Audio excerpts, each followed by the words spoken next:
What's up, you guys? It's your boy Miguel, giving you your daily dose of radiation. And today's video will be covering different types of psych patients you get in the emergency room.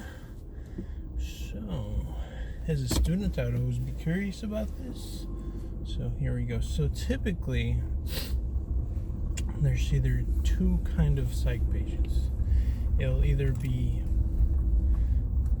from people who get arrested and they'll bring them in because, they'll get into arguments with their significant other, or like they're threatened to kill themselves and their family members get worried and can't, bring them in.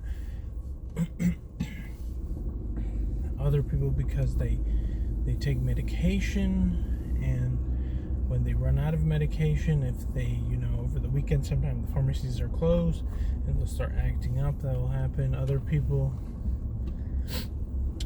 willingly, their families bring them up there because the patient isn't doing as good. Let's see what other ones.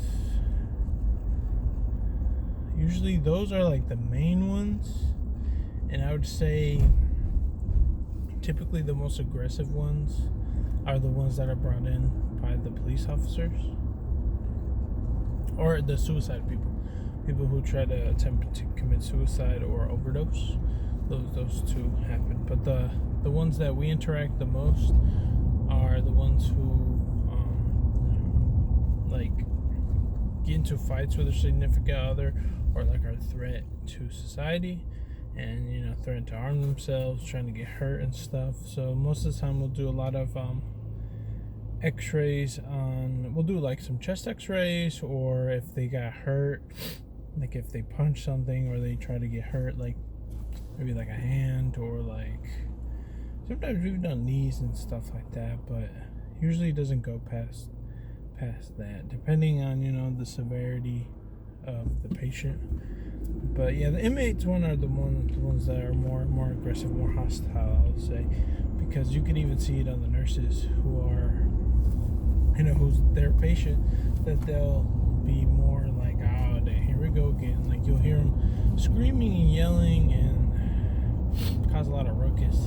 And this is kind of, outside of Xray, but I've noticed that there's specific nurses who just do psych, and the rest of the ER nurses don't really go in there and don't really interfere with that. Which there's only one in my work. I work in level 3 trauma center. There's only one nurse and two, MAs, medical assistants, who help them. And it's crazy because they can have up to 5 different patients overnight in our place. And I'm like, that's a lot of different patients with different needs, and that looks very stressful. Would not recommend. They do get paid more compared to the other nurses, but because you're essentially dealing with a patient who is not really easy to deal with. Sometimes they're like zoned out, passed out, and they're just walkie-talkie type. You just go in there, shoot it, they're all passed out. Other times it is a very hostile situation.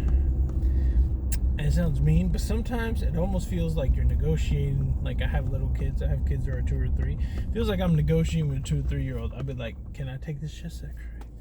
And they'd be like, "Yes, but if you do this, if you get my nurse, or only if you saw where we're like, just trying to do our jobs, or like we're over here trying to negotiate situation." It's kind of weird, but yeah, to get the stuff like that. Those are the main ones we see. What other?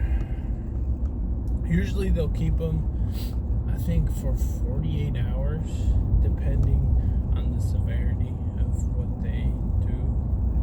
They'll keep them there for a while, but usually within the first 30 minutes, we'll go in and do something if they need us to. But most of the time, we don't really do a lot with them unless they're hurt or they see something wrong with them. But most of the time, we really don't do many x-rays with them. And yeah, it's been your boy Miguel. Hope you enjoy your daily dose of radiation, and see you